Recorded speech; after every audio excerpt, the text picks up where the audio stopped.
Our next presenter is the directing partner of the City Forster, yes, I studied, branch in Rotterdam. City Forster is a young European architecture and urbanism firm that is seeking new pragmatic solutions to the pressing issues of our time. The presentation's name is More with Less. It will show 5 examples of how we can achieve more with less. More square meters, more diversity, more society, more opportunity. I felt like Barack Obama. More opportunity, more use with, or George Bush, more use with less material, less energy, less money, less rules, and less design with a big D. You know, everybody loves big D.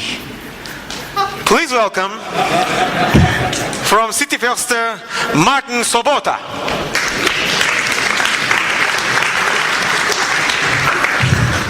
Not that big D. No, really, not that big D. Okay, here's a big D for you.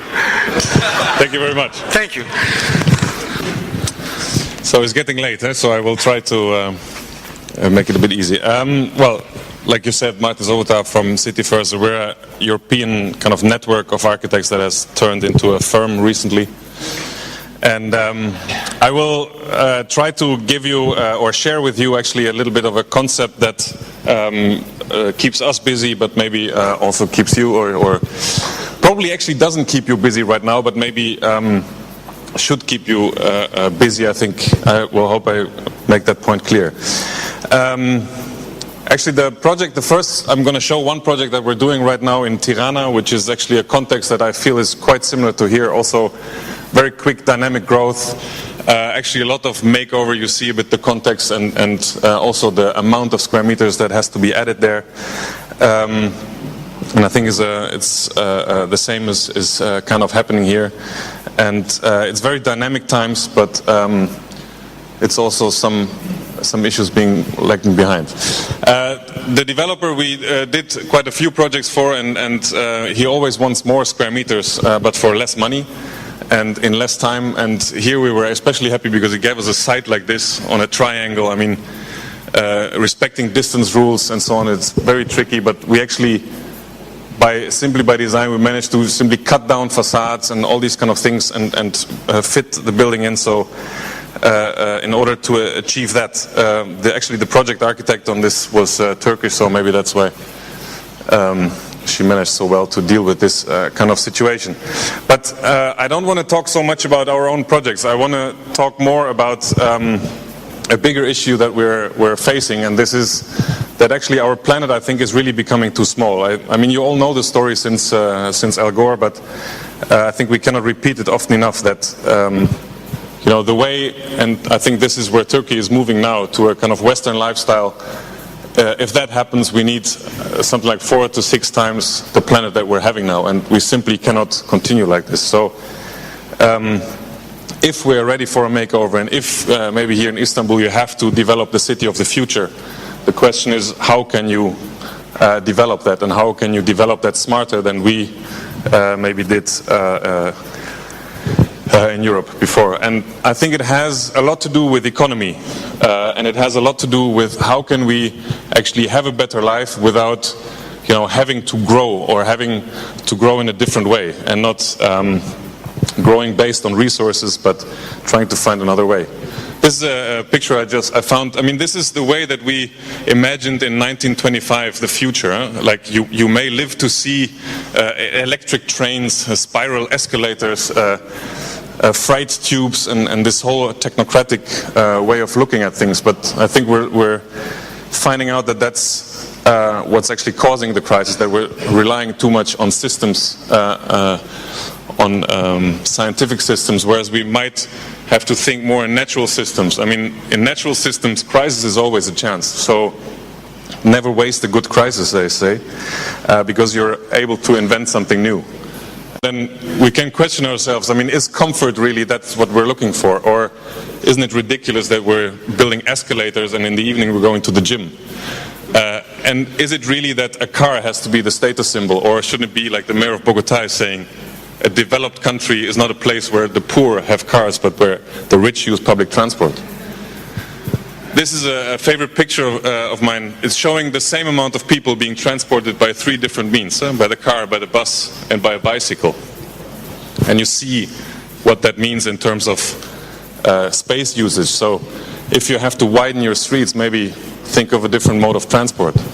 Maybe think of a different mode of how you use the public space. This is kind of overlapping different kind of uses, sharing space.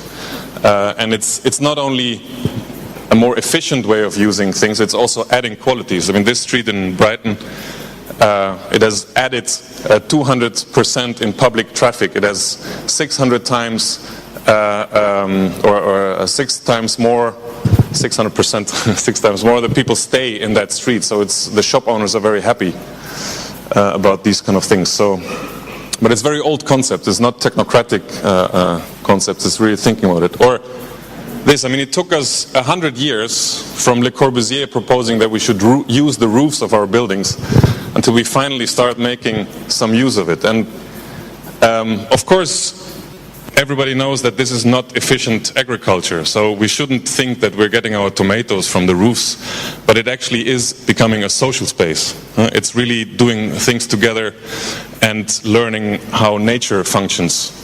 That is adding a value that is much more important than whether you have your own tomato or whether you buy it in the supermarket. This is Prinzessinnengarten in Berlin, by the way, a very interesting project.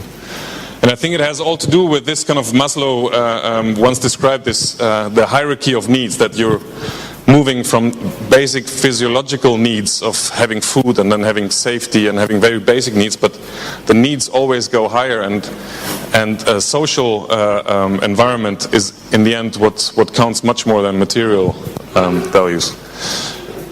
We're trying just to go back to connecting elements. This is for Tegel Airport in Berlin, a reuse concept where we're trying to close a circle of the water flow so that what comes out of your toilet, we're actually using that for fertilizing, for giving water. Or here, where these kind of energy efficiency concepts become actually the trademark of or the signature of the building, where that is what is making the sculpture and not some crazy sketch, but really a useful design. And this, in the end, is a ministry we're going to build next year in Ghana, in Accra, where we're also actually combining very high-tech parametric design of this facade with a very low-tech approach of simply shading it. But if I start with this, we'll never end. So thank you very much.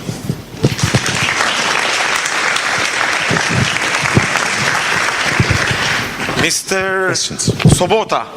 Yes, Martin. Sobota, what does it mean, Sobota? Saturday. Saturday? Yes. In Dutch? In Czech. In Czech? Sobota. Yeah. Saturday, my favorite day. Yeah. Mr. Sobota, everyone's favorite. Do you have any questions, for Mr. Sobota? Sobota-san. Yeah. Any I questions work for a for Japanese Sobota-san? company once. Do you have? No? Really? I like the part you showed Maslow's hierarchy of needs. But we all missed that millions of people live in the basement of the Maslow's hierarchy of needs. Yes, not in the first floor, not the floor we see, but it's a good example. Thank you very much for this, for reminding us. Any questions for Mr. Sobota? No? Thank you very much. Ladies and gentlemen, Mr. Martin Sobota, there's a huge traffic